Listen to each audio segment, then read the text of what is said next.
I've always been into this kind of music, metal music, since I was very young. When I started out playing guitar, I started out, looking to be a metal guitar player, or a rock guitar player at least. My first couple of bands were not metal bands though. I had an alternative rock band, and I also played for a while in a gospel rock band. A lot of people don't know that. Before that, I used to play guitar. I've been playing guitar since 1999, since I was 9 years old basically. Yeah, but Demonic Resurrection, I'd say, was my first major commitment to a band.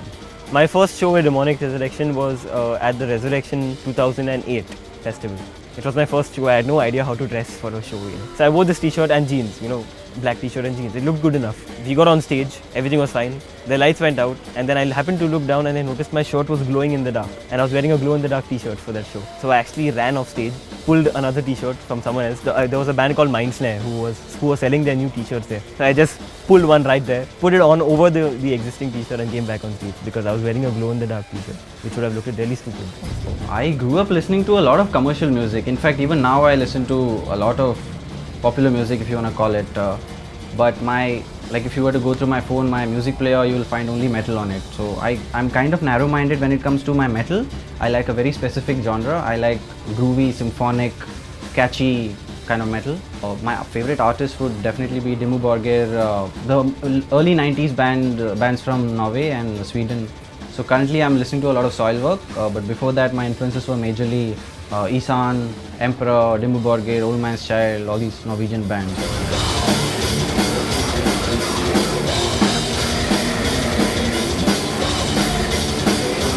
It's been quite a turbulent journey after that. Especially the first 1 year was extremely stressful in the sense that we had a new lineup every gig almost. But despite that, we still went ahead and released our first album just about 9 months after forming. I recorded that completely at home with very little knowledge about recording and stuff, but it was well received. We played a show in Bangalore at the National Law School to launch it, and we sold out the entire first batch of CDs. I actually remember sitting with my mom and sticking the Xeroxes on the CD inlay, So it was quite an experience the first year.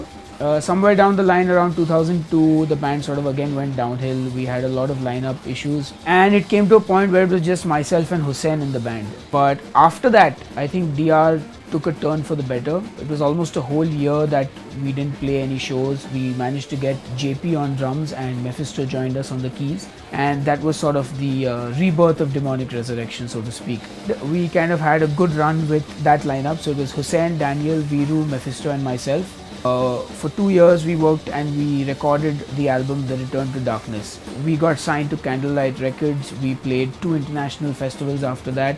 We also released our first music video. We played a tremendous amount of shows in 2008, 9 and 10.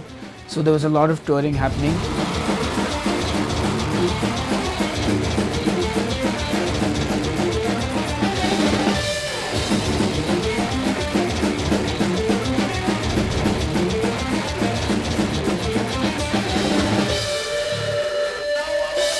Demonic Resurrection basically doesn't follow any genre of music. It doesn't fit into any of the traditional metal formats, like it doesn't fit into traditional black metal, death metal or symphonic metal, which is why we've kind of created this new genre, as we would like to call it, called demonic metal, because everyone comes with various influences in the band. So I come from a black metal, symphonic metal background. Demon Stealer listens to a lot of new music, a lot of death metal is what he's into recently. Viru listens to a lot of Meshuggah, gent kind of music, and Daniel has jazz and God knows what other influences. So yeah, all these influences come together to form what is demonic metal, which is an interesting mix of different genres.